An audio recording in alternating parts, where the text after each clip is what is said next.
বহু প্ৰত্যাশিত আচলতে দিন এটা আমি সকলোৱে আজি 85 দিন ধৰি আমি ৰৈ আছো সেইটো দিনৰ কাৰণে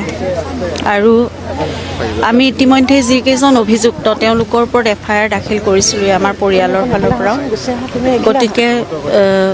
যেনেকৈ আমি আশা কৰিছিলোঁ সেইমতে তদন্তৰ কাৰ্যখিনি সম্পাদন হৈছে সেইকাৰণে আশা কৰা মতে হোৱাৰ কাৰণে আমাৰ ভাল লাগিছে আৰু খুব মানে বহুত কষ্ট কৰি তদন্তকাৰী দলটোৱে গোটেইখিনি এছআইটিয়ে সেইখিনি ইমান দিন ধৰি কৰিলে গতিকে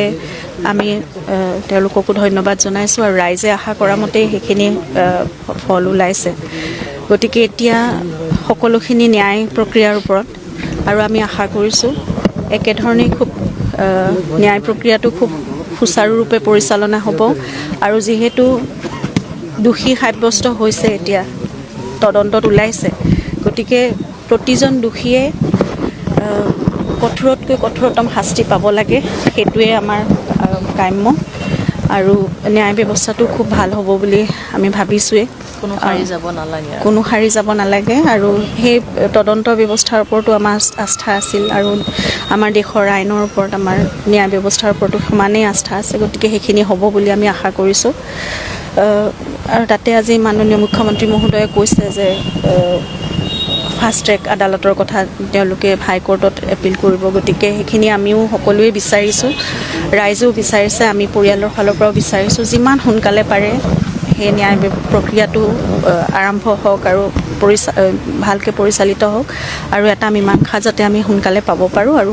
পুনৰবাৰ কৈছোঁ দোষীয়ে কঠোৰতকৈ কঠোৰতম শাস্তি পাব লাগিব আমাৰ গোটেই মানে আমাৰ ঘৰখন থানবান হ'ল গোটেই অসমৰ ৰাইজে সেই বস্তুটো সেয়াই বিচাৰি আছে যে কেনেকৈ জুবিন গাৰ্গৰ দৰে এটা সত্তা এনেকৈ নোহোৱা হৈ যাব পাৰে গতিকে তেওঁৰ নিচিনা এজন মানুহক হত্যা কৰিবলগীয়া কি থাকিব পাৰে চবটো খুলি সম্পূৰ্ণ নিজক উদঙাই সকলোখিনি দেখোন দিয়ে আছিল মানুহজনে তাৰপিছতো এনেকুৱা এটা ষ্টেপ কিয় ল'ব লগা হ'ল গতিকে এতিয়া দোষীয়ে শাস্তি পাওক সেয়াই আমাৰ কামনা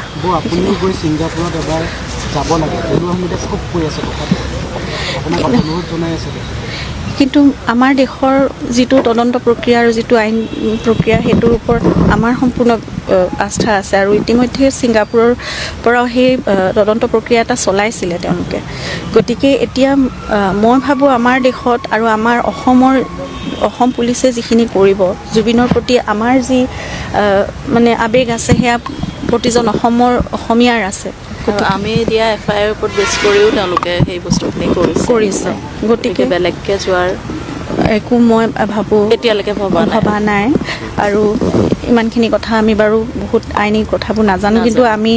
বিশ্বাস কৰোঁ অসম পুলিচে যিটো কৰিব তেওঁলোকৰো সমানে জুবিনৰ প্ৰতি মানে দায়িত্ব আছে তেওঁলোকৰ সেইখিনি